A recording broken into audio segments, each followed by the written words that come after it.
تکلف کے پردے حائل کر رکھے ہیں تم نے اپنے اللہ تبارک و تعالیٰ کے ساتھ. ہر بات جو دل میں آ رہی ہو کہہ دو. میں نے اپنے والد ماجد رحمۃ اللہ علیہ سے سنا، اللہ تعالیٰ ان کے درجات بلند فرمائے، کہ ایک بزرگ تھے، وہ یہ بہت دعا مانگا کرتے تھے کہ اللہ میاں مجھے بہت سارا پیسہ دے دیجیے، بہت سارا دے دیجیے، تھوڑا نہیں بہت سارا دے دیجیے. تو وہ صاحب کشف بھی تھے، تو کہیں کشف ہوا کہ کیا تمہیں اتنا جو کچھ دے رکھا ہے اس کے اوپر تم اس اور مانگ رہے ہو اتنا سارا؟ جہاں لمحہ میں مانگ رہا ہوں اور مانگ رہا ہوں. کیوں مانگ رہے ہو اتنا سارا؟ کہ جی یہ شیطان مجھے ہر وقت تنگ کرتا رہتا ہے، تو میں اس لیے مانگ رہا ہوں کہ آپ مجھے ایک مرتبہ بہت سارا دے دیجیے. اب آئندہ اگر یہ مجھے آپ کے پریشان کرے گا، یہ رکھا ہے، دیکھ کے رکھا ہوا ہے، تو اللہ میں نے دے رکھا ہے، تو اس لیے مانگ رہا ہوں کہ شیطان اگر آ کے مجھے پریشان کرے گا اور کہے گا تو کھائے گا کہاں سے، تیری اولاد کیا کرے گی، تو بچے کیا کریں گے، اس فکر میں مجھے مبتلا کرے گا. جتنی دیر میں اس کے اس فکر میں مبتلا ہوں گا، جتنی دیر 1000 مرتبہ ذکر کروں گا آپ کا.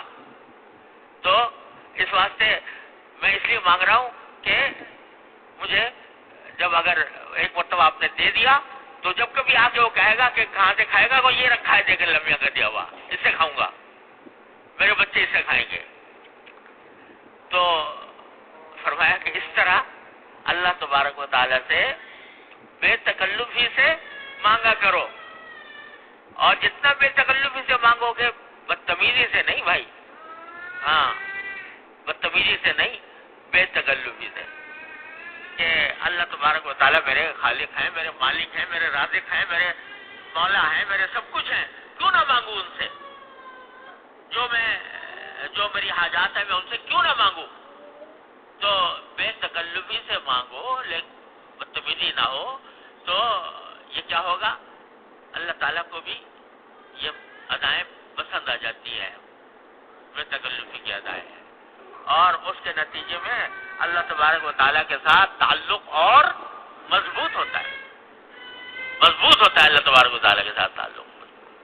کہ جب یہ کہتا ہے اللہ تعالیٰ جو اللہ تعالیٰ دیکھتے میرا بندہ مجھ سے اس طرح مچل کے مانگ رہا ہے، ایسے مچل کر مانگ رہا ہے جیسے چھوٹا سا نادان بچہ اپنے باپ سے ماں سے مچل کر مانگتا ہے، اس طرح مجھ سے مانگتا ہے.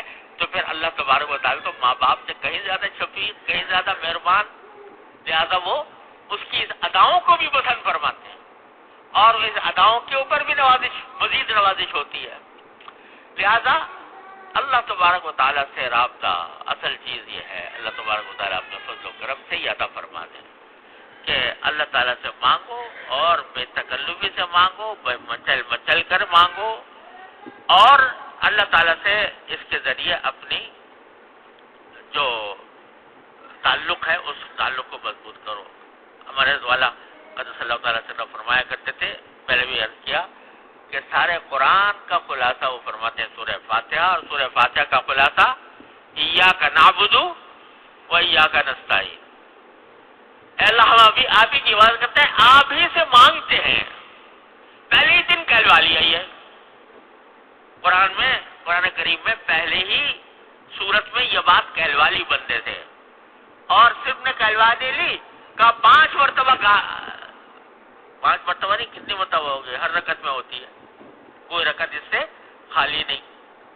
تو کتنی رکعتیں روزانہ ہوتی ہے؟ اتنی مرتبہ کہلوا رہے ہیں اللہ میاں. کیوں کہلوا رہے ہیں؟ یہ ایاک نعبد و ایاک نستعین؟ ارے اس لیے کہلوا رہے ہیں تاکہ اس پر عمل کرو، مانگو اس سے، ہر چیز مانگو اللہ تبارک و تعالیٰ سے. ہمارے حضرت والا اللہ تعالیٰ کے درجات میں فرمایا کرتے تھے کہ دیکھو سارا قرآن بھرا ہوا ان اللہ علی کل شیء قدیر، ان اللہ علی کل شیء قدیر، ان اللہ علی کل شیء قدیر. اللہ تعالیٰ ہر چیز پر قادر ہے. یہ جملہ بار بار دہرایا گیا ہے قرآن کریم میں. کیوں؟ محض اللہ تعالیٰ اپنی تعریف بیان کرنے کے لیے. اللہ تعالیٰ کو کسی کی تعریف کی حاجت نہیں. یہ بھی بیان کیا گیا ہے تاکہ تم اس کی قدرت کا واسطہ دے کر مانگو اس سے. اے اللہ آپ ہر چیز پر قادر ہے، اے اللہ آپ رحیم حلیم ہیں، آپ کریم ہیں، آپ رحمان ہیں، آپ ہمارے پیدا کرنے والے ہیں، آپ ہمارے رازق ہیں، آپ ہمارے خالق ہیں.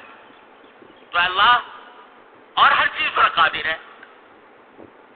تو میں آپ سے مانگ رہا ہوں مجھے دیجیے. تو اس طرح اللہ تبارک و تعالیٰ سے جب بندہ مانگتا ہے تو اللہ تبارک و تعالیٰ ایسے بندے کو محروم نہیں فرماتے. تو جب بھی ایسی صورتحال پیدا ہو، یہ میں اس لیے کر رہا ہوں کہ یہ تو ایک بات ہو گئی. حضرت والا نے فرمایا کہ دیکھو اب یہ کتاب آنے والی ہے تو میں نے اللہ میاں سے یہ عرض معروض کر لی. تو پتہ نہیں ہماری زندگی میں کتنے واقعات ایسے پیش آ رہے ہوتے ہیں کہ اس میں ہر لمحے پر اللہ تعالیٰ کی توفیق کی ضرورت ہوتی ہے، اس کی پناہ کی ضرورت ہوتی ہے. تو ایسے موقع پر اپنا رخ اللہ تعالیٰ کی طرف کر کے اس سے مانگنے کی عادت ڈالو. ہمارے حضرت والا نے حضرت حکیم الامت مولانا تھانوی قدس اللہ تعالیٰ سرہ کا یہ ارشاد بار بار نقل فرمایا کہ حضرت فرماتے ہیں کہ جب کوئی اللہ کا بندہ آ کر مجھ سے کہتا ہے کہ جی آپ سے ایک بات پوچھنی ہے، تو کبھی تخلف نہیں ہوتا، الحمدللہ کبھی تخلف نہیں ہوتا، کہ ہمیشہ تھوڑی دیر کے لیے دل میں اللہ تعالیٰ سے رجوع کر کے کہتے ہیں یا اللہ پتہ نہیں یہ کیا بات